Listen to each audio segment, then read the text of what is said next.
All right, good evening. Rob Schwartz, CEO of RSP Associates. Jenna Wallace, she will take you through the second part. She's a planner with us. And just to give you guys a little feedback, how did we get here as RSP? We exclusively work with school districts all through the Midwest, a lot of work here in Kansas. I don't want to spend a lot of time on that beyond, as you look at the information that we're providing to you tonight, that information is based on data. It's based on the feedback that we received from the committee, and as we will talk about later, what we hear from you in the coming 2 weeks. So with this process, it started with a board charge. And so we'll talk a little bit about the process. We'll talk a little bit about the guidance the board gave us, and then understanding some of those objectives, because they kind of changed a little bit as the committee worked through looking at the data and understanding that there's some things that we had to modify to be able to hit those objectives. So why are we even here talking about boundaries? This visual really helps state that. We have a facility planning process, and that dictated some buildings and some changes to buildings that are going to impact our programs.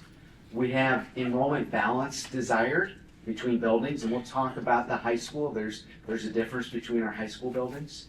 We have some elementary buildings where there's not as many students. There's some where there's too many students. So trying to balance out the enrollments. And then we have some boundary adjustments that are reflected so that we can have those appropriate number of students based on the capacity in each of the buildings. Some of the guiding principles that the board provided us are these 5 bullet points. And so I want to state them because they're pretty important. And when you look at this plan that the committee has provided for your conversation, not only tonight, but over the next 2 weeks, come back to these 5 bullet points. So the first was that we needed to focus on changes where there's ability to right-size the enrollment and building utilization. I'll talk about building utilization. What does that mean? But by the feeder. The second piece was that they would be recommended for a change in any of the boundaries as early as 26, 27, but it might actually be 27, 28, or 28, 29, depending on when buildings come online. The third is for addressing building challenges where we have overcapacity and underutilization. So too many kids or too few kids in a building. They also wanted to prioritize a complete feeder system from the elementary, middle school, and into the high school. So think about complete, that if you're in one elementary building, you go all to one middle school and then on into one high school.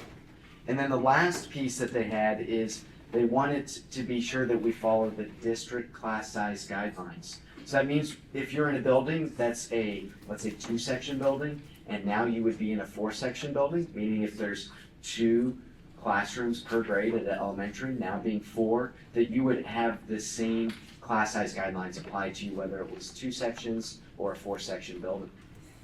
So if we get back to the facility planning, there's some exciting things happening in the district.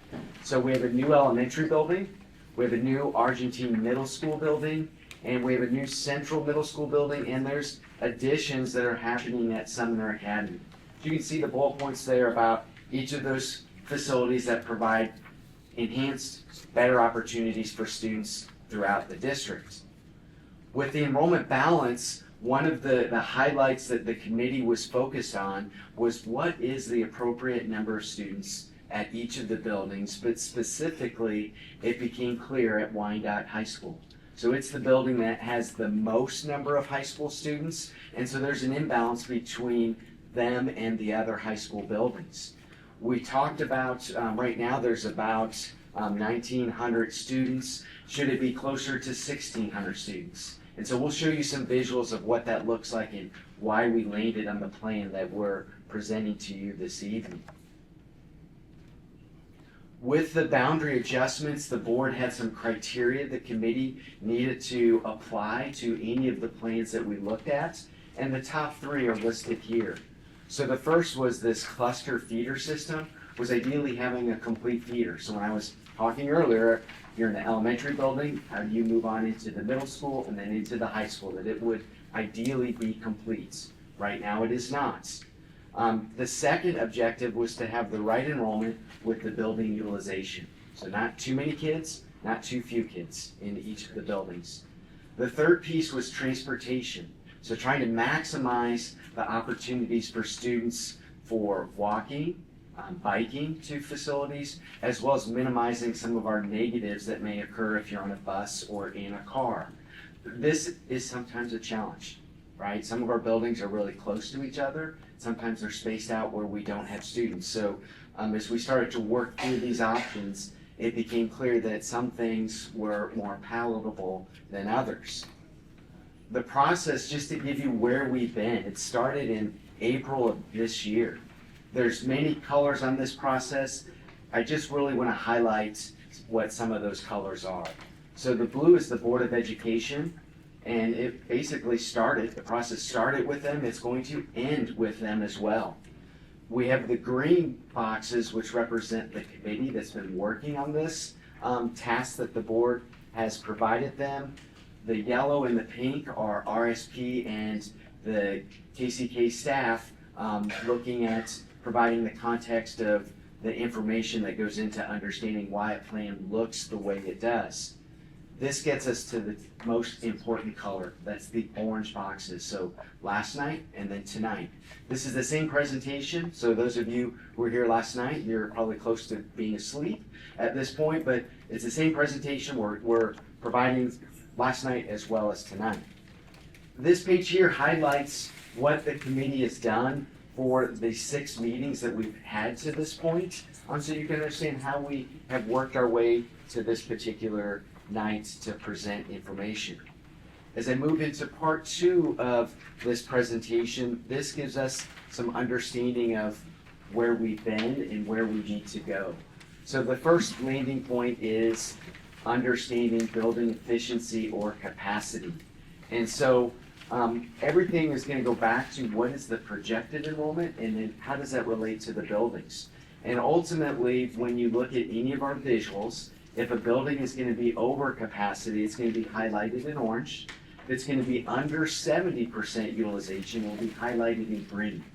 Why do we show it those two ways? It's simply stated if it's over 100%, we're having more kids than what the program in that building should really have in its operational components. If it's under 70%, we start to run into some challenges of how we would share resources. So it might be counselors, could be media specialists, art, PE, different things that might be shared between buildings because we don't have enough students there. So the functional capacity ties back to the Hollis and Miller capacity that was presented during the bond referendum. I'll show you some of that information here in a moment. Some of the things of how the enrollment projections were determined. We could spend 2 hours just on that. I'm going to give you just 6 pieces to that element of what happens with where the future of enrollment could be for any of your buildings. So starting on the top left, we have live births. So quickly stated, we have fewer children being born than what we had years ago. So that impacts what the future number of kindergartners may be in 5 years. As we move on that top row to the student population, you can see it's declined a little bit from where it was 5 years ago. As we move to the right, understanding that where students are located, and that's a density map, so where it's red, that's the greatest density of students. It's pretty small, but this gives you that sense of where the kiddos are. As we move to the bottom left, this helps us understand some of the turnover of the housing product or yield rates that we might get for homes that are, let's say, multifamily, mobile homes, single family, and whatnot. As we move to that bottom middle, we know that there's about 2,000 units that could be built in the school district boundary. And so when those units are built, if they're built, it will generate students that currently are in places where we don't have students. So we factor that into the model. Then as we move to the bottom right, we understand there's some economic opportunities with jobs that will impact where people live, where the students come from, and ultimately how many students we get to serve. So all of those elements, generally speaking, apply into our projections, which is what you see on this visual here. So in each of the bars, there's a red portion. That's the elementary students. The blue is middle school students. The green are high school students. And then there's a purple line. That's the aggregate of all three. So just looking at last year, we had about 9,500 elementary students. When we get out to 2930, that far right column, we're down to under 9,300 students at the elementary level. At the middle school, we're just under 4,500 students last year, and we have you right about 4,500 students, a little bit more than that in 2930. At the high school level, right now we're a little bit over 6,100 students, and we have you going to just under 5,900 students in 2930. So for a district, we're at 20,100. When we get to 2930, we'll be at about 19,700 students. So we're having fewer students as we progress through the next 5 years. I mentioned capacity. If you want to know more about capacity, this page is something that Hollis Miller has produced that will give you that perspective of what's occurring in how they calculated capacity, this functional capacity. So how buildings or programs are utilizing that in the spaces that are in each of the districts. I mentioned feeders. This page tells you the current situation. So let's talk about a complete feeder. Let's start on the left-hand side with Slagle High School. So West Park, Lindbergh, Hazel Grove, and Eugene Ware completely go to Gloria Willis Middle School, which then completely goes into Slagle High School. Complete feeder. If we go all the way to the right, we look at Douglas Elementary. It's split between Carl Bruce and Central Middle School. So you can see the percentages there down the bottom of how they feed into those middle schools. Also on this page, you will see exclamation points by buildings. That means that there are more students than the capacity of that building over the next 5 years. This was adjusted at the committee level when we integrated the updated Hollis Miller capacities. So these were buildings that we knew there's too many kids, so we're going to maybe need to find a way to adjust the boundaries so they fall within the guidelines of the capacity for the programs in those buildings. The next series of pages give you a visual of our current condition. Visually, with our elementary schools is the first map. The second one is our middle school, and the third is the high school. The colors, if you go over to the legend, it'll represent what those colors are. So for instance, that orangey color here, since we're at the high schools, that's Slagle. Pink color is Washington. The green color is Harmon, and the purple is Washington. So again, look at the legend, come look at the maps, you see those colors. There's also numbers on the maps, pretty small because our district is very large geographically. Those also correspond with what's in the legends. You also will see, since we think about this from a feeder or a house system, how does this look with our enrollment in the current conditions? So you'll see a fact sheet for each of our high school buildings, the elementaries that are in them, the middle schools, and of course the high school. You'll see the capacities that Hollis and Miller provided and what that number of students would be over the next 5 years going out to 2930, and what that utilization would be in 2930 as we look at that enrollment and tie it back to the capacity. So again, you'll see what's highlighted in each of these fact sheets. A lot of it tied back to those exclamation points that I showed you on that one page. But again, data. We spent a lot of time on the data. You'll see where it's over, that's that orangish color shading, and if it's under 70%, the green. Again, you see it for Washington, you see it for Wyandotte High School, and then we also give you this enrollment feeder perspective at a district, and this was very valuable for the committee. Let me take just a moment before I hand this off to Jenna. This page started to suggest that we just couldn't take kids from one feeder and move them into another feeder and solve some of our challenges. We had to start thinking about some of our pathways of students. What do we have at each of the high schools that will attract students? So not only within our district, but outside our district to come in to utilize the services in each of our buildings. So this is, again, some of that data to help understand this. But let me kick this over to Jenna so she can talk to you about what's happening with what's being proposed. And I want to just pull to your mind, when you look at the maps, you look at what's in the presentation, there's one word on there that you should understand. Does anyone have an idea what that might be? It's in red. It's the word draft.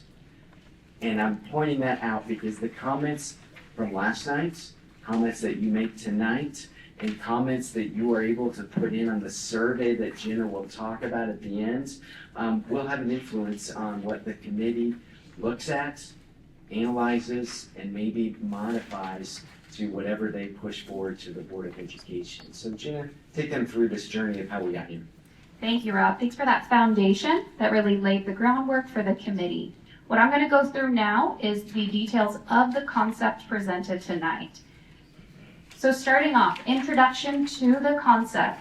So with the board foundation, the guidance that was charged to the committee, and then 6 different meetings to have discussion and vet through different options, we've landed on these different items presented tonight.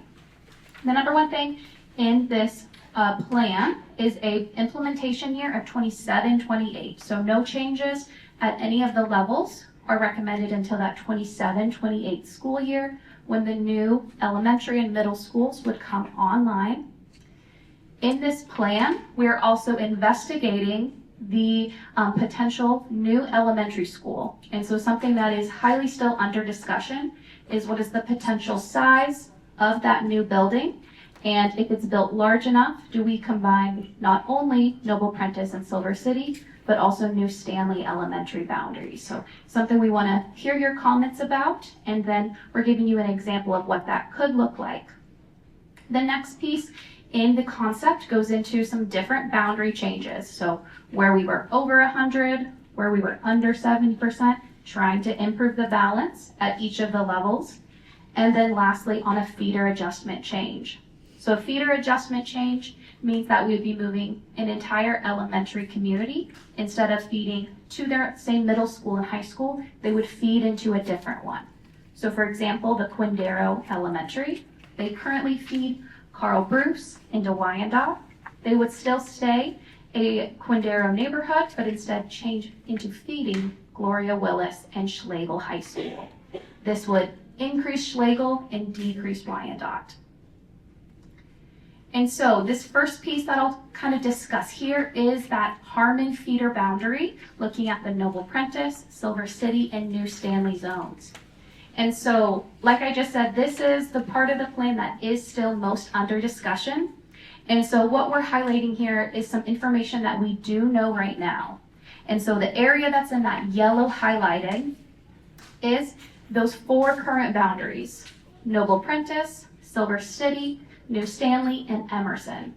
And that whole area that's in the yellow is about 800 students. And so Emerson, they serve about 200 students. It's a 209 capacity. With the new elementary school, it's currently being designed by the district. And so as they're looking at what size do they want to build that building, it's under determination if it's a 4-section versus a 3-section building. If it's a 4-section, meaning they have 4 classrooms per each grade level, it could be expanded to include some of the New Stanley neighborhoods. This would also mean that Emerson would also need to expand a little bit to balance enrollment. So something that we want to hear from you all is concerns about the community, talking about the new building coming online, and then discussing maybe the impacts from you all from teaching and student and parent perspectives within the Harmon feeder here. So next thing of getting into how did we land on the concepts tonight, Rob went through that first board foundation, and so we have the top criteria being our feeder system, projected enrollment, and transportation. You can think of the board foundation really as the wraparound to this process. But when you quickly move into actually the process, you get into some more so of the gritty conversations with the committee members, and there's some realities that come very apparent. And so one of those realities that the committee really worked through, kind of through meetings 2 and 3, was if we want to increase Wyandotte and decrease Schlegel, or opposite, sorry about that, we're going to decrease Wyandotte, increase Schlegel, we're not going to be able to have that complete feeder. Because what it comes down to is we have one middle school, Gloria Willis, that feeds into Schlegel. And they are pretty full right now. They can't take on a lot more students. And if we want to increase Schlegel, we're going to need to pull in some of Eisenhower Middle School in order to break up that feeder and balance enrollment. And so you'll see here with our checklists, when we went through our kind of main 4 discussion areas, what do we do with the Quindaro boundary? What do we do with Whittier? What do we do with New Chelsea? What do we do with Grant? We weren't able to accomplish all of them. But the concept presented tonight hits the 2 of the 3. And although we can't make that feeder system completely intact, where we prioritize where the splits are in the feeder was very strategic. So trying to limit where they're at, and as well as prioritize feeder breaks that are close in proximity to the other buildings. So trying to minimize the amount of parents that would be driving past one school to a different school and localize where those are at.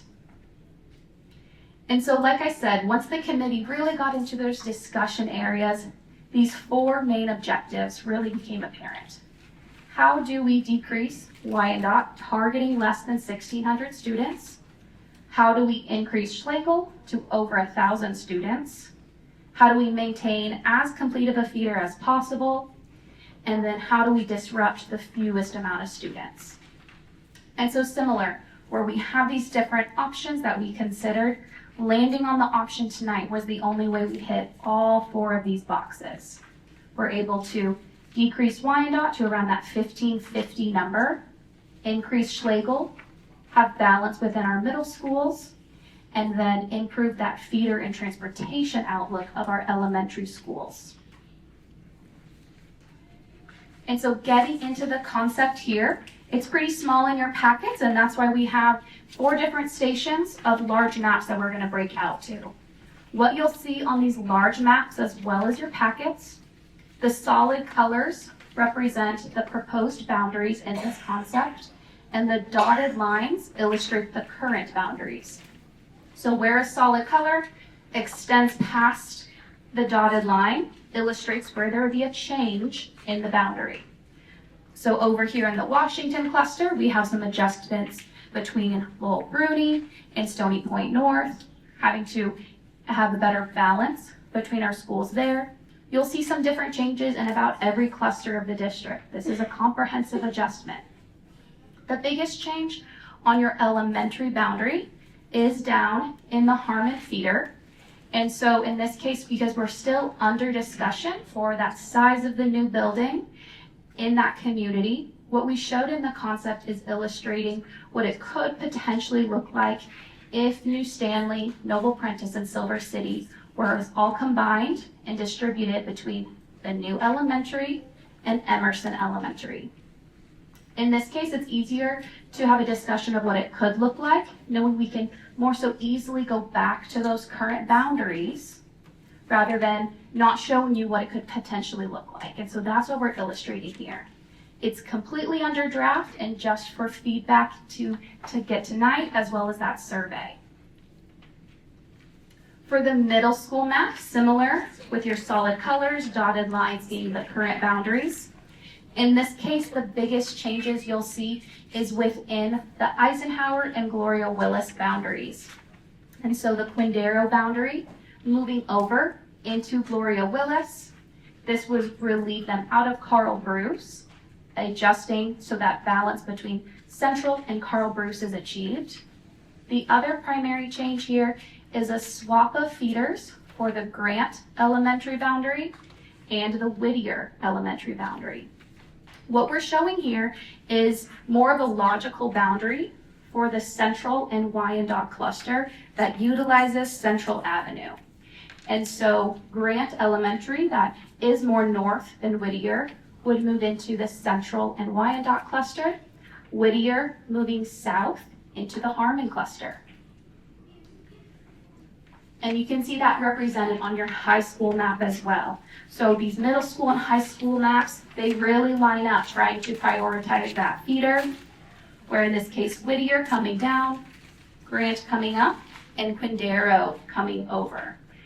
There's not a lot of change between the Schlegel and Washington, but more so on the east side, pulling over to distribute students. And so this next visual goes into that new feeder and cluster diagram. As you can see, we have more breaks than the current. We have more schools that are split between our schools. And so this comes into that challenge of trying to achieve our enrollment balance, but being limited with our middle school capacity, especially between the Gloria Willis and Eisenhower area.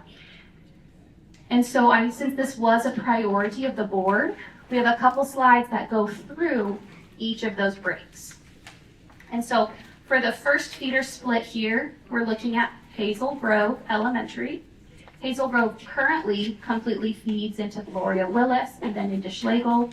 And what we're proposing in this concept is a split along Parallel Parkway. So if you're north of Parallel, you would go into Eisenhower Middle. And if you're south of Parallel, you would continue into Gloria Willis.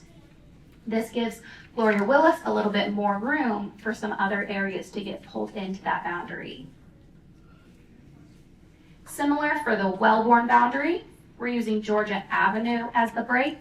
If you are in Wellborn and you live north of Georgia Avenue, you would go into Eisenhower Middle. And if you live south of Georgia Avenue, you'd go into Gloria Willis. And then for the Quindaro boundary, in this case, we're using 635, more so for the transportation lens to help families navigate the district. If you live north of 635, you'd be going into Eisenhower. If you live south of 635, into Gloria Willis. So 3 different breaks that really just improve the balance. We have very different densities of students, if it's an apartment complex or for a single family neighborhood, and so getting that adequate balance is a little tricky with these different zones. The last break comes into that balance between Schlegel and Washington. And so in this case, we're showing where if you live around Schlegel High School and you're north of Parallel, you are going to go to Eisenhower Middle, but you're going to stay at Schlegel High School. So it maintains that neighborhood feel and the walkability for Schlegel. If you live south of there, you're going to continue at Gloria Willis and then at Schlegel. All right, so then the next couple of slides go into those concept projections. And so draft numbers that look at the number of students in each of these zones. In this case, similar formatting, orange over 100% of capacity, green less than 70% of capacity. You can see that we solve our preliminary challenges that are currently facing our boundaries. The part that's orange in the projected time period starting in that 27, 28 is that point that's in yellow down there, so that important part. Since the size of the building is still being designed right now, we have an opportunity to think of it as a 550 building, which would be 3 sections. In that case, we would not be including New Stanley in the boundary. But if the building was built bigger, it could potentially solve those challenges and take on more students. That's still being determined, and so that's why there's that asterisk and that yellow highlight. Next, for our middle and high school projections. For the middle school level, we really balance between all of our schools, especially that Carl Bruce and Central Middle School, those projections within 5 students of each other. And then for our high school, in these new zones, we decrease Wyandotte to around that 1550 number, increasing Schlegel over to 1050. The last data metric you have for this concept is demographic tables. And so if you're interested in seeing the demographic balance and how it might shift a little bit with some new attendance boundaries, we've provided that. The shading would indicate if it's orange, it increased by more than 5%. Green, it decreased by more than 5%. And so with that goes through your packet. This is all information really to help guide your discussion for the rest of the night. Those key objectives Just to reiterate, so we're still investigating that new elementary boundary. We're addressing where we're over and under utilization at each of our levels, and then targeting that feeder adjustment to decrease Wyandotte. And so with that, we're gonna break out into open house. And so we have 4 stations set up with large maps. I really encourage you, get up, walk around, grab some snacks, and then you can look at the map in more detail. And then when you've had discussion and had some questions answered, take the survey. So scan the QR code. It's gonna pull you out to this survey website. And so on the website, you can click Spanish if you'd like to take it in Spanish. It's gonna ask some pretty simple questions of your level of support, your concerns of the process, and any questions that we can capture.